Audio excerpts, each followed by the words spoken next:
O que fazer com os investimentos ruins da minha carteira? Essa é uma pergunta que eu recebo com muita frequência, principalmente dos alunos da autonomia, que fizeram o curso e perceberam que a carteira deles estava repleta de porcarias. Você mesmo me assistindo aqui hoje provavelmente tem uma posição ruim dessas na carteira, seja um ETF, um fundo imobiliário, uma ação, que você olha para ela e fica pensando por que eu fui colocar o meu dinheiro nessa merda. É tipo aquela banana passada na geladeira. Todo mundo sabe que não deveria estar lá, mas ninguém tira de lá. Inclusive, se você tem uma dessas posições na sua carteira, comenta aqui embaixo, me conta qual ela é. Por que você decidiu entrar nela e por que você acha que ela é tão ruim assim? Eu tenho certeza que a gente vai ver muita coisa engraçada e vai aprender também algumas coisas para não repetir com o nosso dinheiro. E no vídeo de hoje eu vou trazer para vocês qual é a melhor decisão a se tomar quando você tem posições ruins assim, porque essa é uma das decisões mais difíceis que os investidores precisam tomar e quais são os vieses envolvidos que nos influenciam a tomar ela ou não.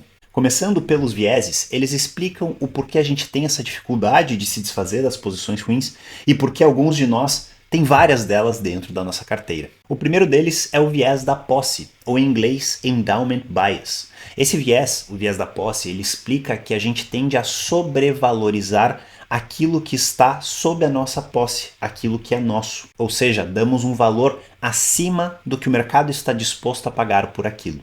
Vamos a alguns exemplos da vida real. Sabe aquele cara que tem um carro velho, caindo aos pedaços, que nem mesmo o ferro velho quer pegar o carro dele, e ele jura para sua família, jura para as pessoas ao seu redor que aquele carro vale alguma coisa, que ele se recusa a vender o carro por seja lá quanto for, porque ele vale muito mais do que isso. Ou então aquele colecionador que tem peças raras de seja lá o que for, e as pessoas não entendem qual é o valor naquilo, mas aquela pessoa acha que nem mesmo todo o dinheiro do mundo seria capaz de pagar por aquela coleção que ele tem tanto carinho assim. Com o investidor não é diferente. Uma vez que você adiciona uma posição na carteira, o seu cérebro passa a encarar aquela posição como sua. E seja por um estudo que você fez, pelo tempo que você dedicou, pelo investimento que fez, ou até mesmo por um apego emocional àquela empresa, ETF, fundo imobiliário, ou seja lá qual for o investimento, você considera que ele tende a valer mais do que o mercado está disposto a pagar por ele. E é por isso que quando a gente olha essas posições, por piores que sejam dentro da nossa carteira, a gente tem uma dificuldade de vendê-las pelo preço justo, pelo preço que está sendo pago por elas naquele momento. Outro viés que afeta o investidor no momento de não se desfazer dessas posições ruins é o que a gente conhece como viés do conservadorismo. Alguns usam esse nome, viés do conservadorismo, para falar sobre investidores que são conservadores em excesso, e isso é um erro. O viés do conservadorismo, ele fala sobre aqueles que dedicam muito tempo, seja para estudar, para analisar ou até mesmo para investir em um ativo, e por causa de todo esse tempo dedicado, se desfazer desse ativo e ter, entre aspas, perdido tempo com toda essa análise, com todo esse investimento, acaba não fazendo sentido. O investidor não quer abrir mão de tudo aquilo que ele já investiu nessa posição, se desfazendo dela, muitas vezes no prejuízo, porque ele quer conservar, daí o nome viés do conservadorismo, todo o trabalho que ele colocou em cima dessa decisão. Um outro viés que afeta o investidor que não quer se desfazer dessas posições ruins, e talvez é um dos vieses que afeta a maioria dos investidores, inclusive eu e você que estamos aqui conversando, é o viés da ancoragem. O viés da ancoragem diz que a gente toma decisões baseadas em números passados, em ideias passadas, em valores passados, mesmo que esses números, ideias e valores não tenham absolutamente nenhuma relação com o que aquele ativo vale hoje. O viés da ancoragem é utilizado por vendedores que querem fazer você achar que aquilo está barato, por exemplo.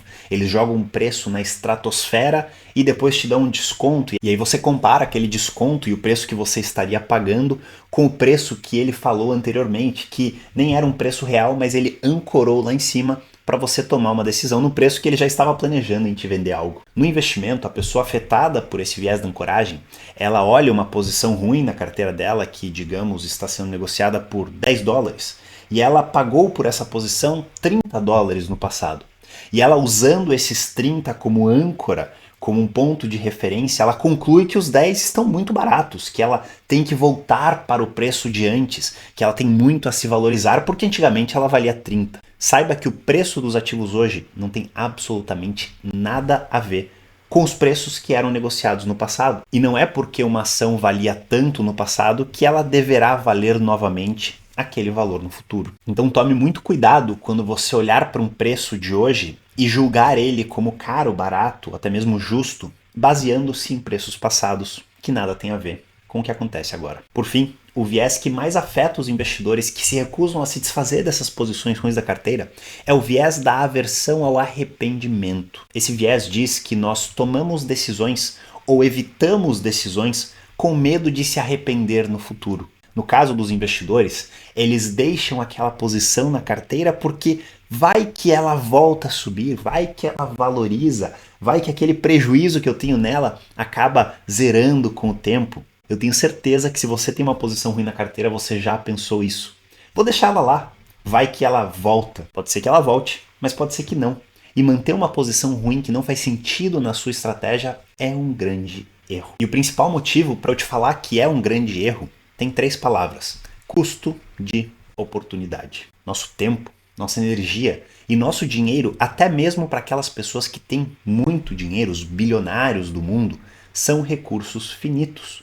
Isso quer dizer que cedo ou tarde eles acabarão, eles não são ilimitados. Então toda vez que você decide dedicar o seu tempo, a sua energia e o seu dinheiro a alguma coisa, você automaticamente está abrindo mão de dedicar tudo isso a outras coisas. E pode ser que essas outras coisas tragam resultados muito melhores do que aquilo que você está dedicando agora.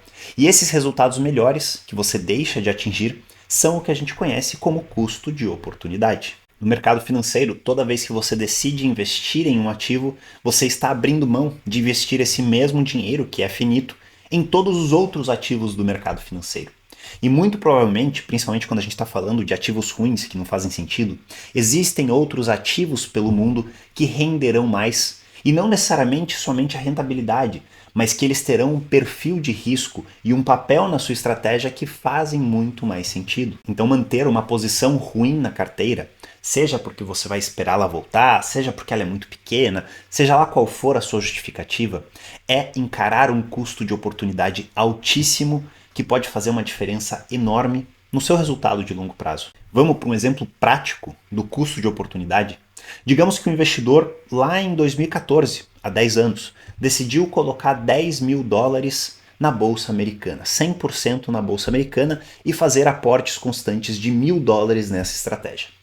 O outro investidor, ou então o mesmo investidor, se você quiser fazer a comparação do custo de oportunidade de uma única pessoa, ao invés de decidir 100% na Bolsa Americana, decidiu colocar 50% na Bolsa Americana e 50% na Bolsa Brasileira, fazendo os mesmos aportes anuais de $1.000. Hoje, 10 anos depois, 10 mil investidos no início e 10 mil aportados, 1.000 por ano, se o investidor houvesse decidido 50% Estados Unidos, 50% Brasil, ele teria $50.152, com um retorno anual médio de 6,65%. Já o investidor que decidiu colocar 100% do seu dinheiro na Bolsa Americana teria hoje $91.731. Exatamente $41.579 a mais do que o investidor que dividiu meio a meio a carteira. Estamos falando de um patrimônio 83% maior.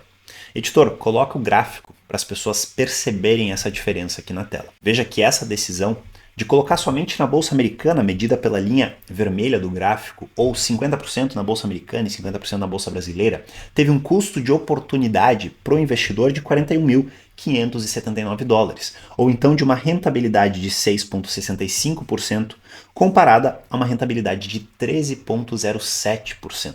E é óbvio, quando eu te dou esse exemplo, eu estou fazendo o que a gente conhece no mercado financeiro como data picking.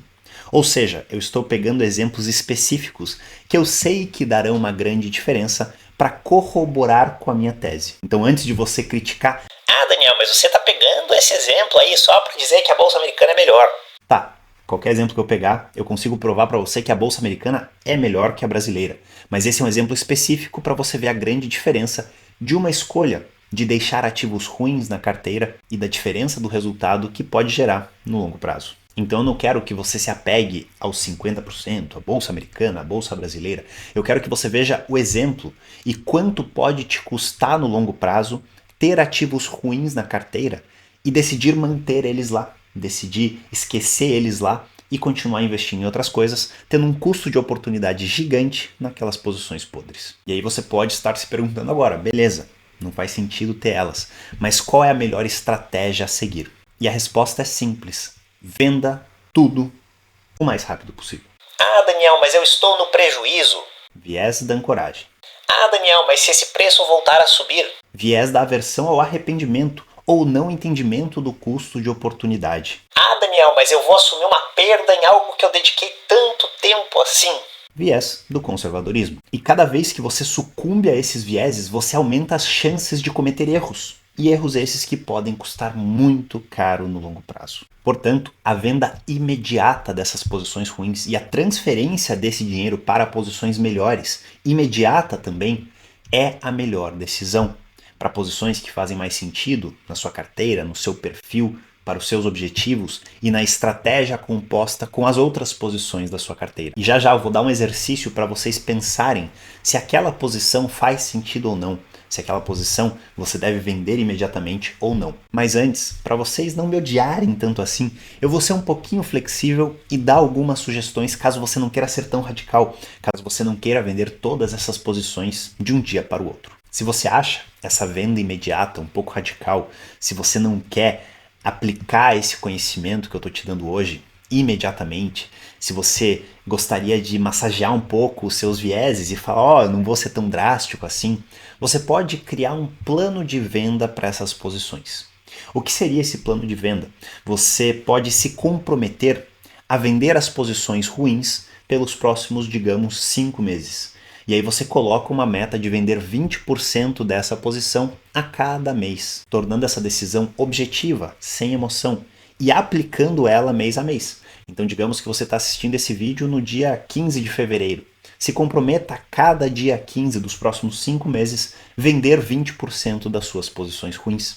Desse jeito, e aplicando e sendo disciplinado com isso, você sabe que daqui 5 meses tua carteira não terá mais ativos ruins. Definitivamente não é a forma mais eficiente de consertar sua carteira, mas nem tudo na vida precisa ser 100% eficiente. Outra forma um pouquinho mais avançada, um pouquinho mais complexa de se desfazer dessas posições ruins é usando o que a gente conhece no mercado financeiro como Trailing Stop Loss. Trailing Stop Loss é um tipo de ordem que poucas corretoras te dão a opção de fazer, por isso que é algo mais avançado, onde você determina que você venderá aquela posição a partir do momento que ela caia 5% ou mais do seu topo a partir daquele dia. E essa estratégia ela serve para você não se arrepender tanto caso aquela posição ruim, aquela ação, fundo imobiliário, ETF, passe a se valorizar a partir daquele dia. Você vai participar dessa valorização. Mas a partir do momento que essa posição cair 5% das suas máximas, ela é automaticamente vendida e você sai dela cedo ou tarde. Então digamos que ela está hoje a $100 e você coloca um trailing stop de 5%. Você terá uma ordem de venda a 95. Digamos que ela suba para $110. Essa ordem de venda ela vai mover junto com o preço e subir para $104 e uns quebrados, seria 5% abaixo dos 110. E aí, digamos que depois de chegar a 110, ela volte a cair mais do que 5%, você venderá essa posição ali nos 104 e pouquinho. Em 90% das vezes, e aqui é um número que eu estou chutando na minha cabeça, na maioria das vezes, você venderá a um preço menor do que está sendo negociado hoje, porque ações ruins, posições ruins, tendem a variar negativamente com muita frequência. Então é uma estratégia que vai te custar, mas pelo menos você tem aquela desculpa de ainda estou investido, vai que o preço volta a subir, totalmente influenciado pelo viés da ancoragem, mas é uma saída não tão rígida assim. Por fim, uma estratégia para você definir definitivamente. Às vezes me vem umas coisas na cabeça que, meu Deus. Uma estratégia para você determinar definitivamente se aquela posição faz sentido ou não na sua carteira. Eu aprendi essa estratégia com o meu chefe da Merrill, Caio, e ele falava para as pessoas imaginarem que o dinheiro delas estava saindo de todos os investimentos que elas tinham e ido para a Lua, sei lá, para o espaço. E aí você tinha a obrigação de trazer de volta, lembrando que não estava em moeda nenhuma, em posição nenhuma, em ativo nenhum, estava numa moeda espacial e você tinha que transformar ela novamente em investimentos. Na hora de transformar novamente em investimentos, você tem o dinheiro na mão para fazer isso. Em qual moeda você investiria? Em quais ativos você investiria?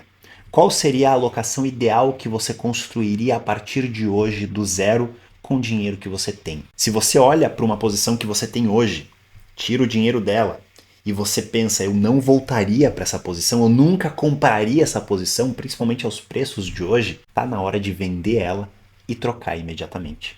Agora, se você tira o dinheiro, leva lá para a lua e volta e fala, putz, essa posição eu gosto, essa posição faz sentido, principalmente nos preços negociados de hoje, eu compraria ela de volta, isso é um sinal que você deveria manter ela na carteira, que ela faz sentido para você e para a sua estratégia. Então imagine que você tem todo o seu dinheiro em mãos e você tem que realocar ele no mercado, realocar ele numa estratégia de investimentos. As posições que você tem hoje fariam parte dessa nova estratégia?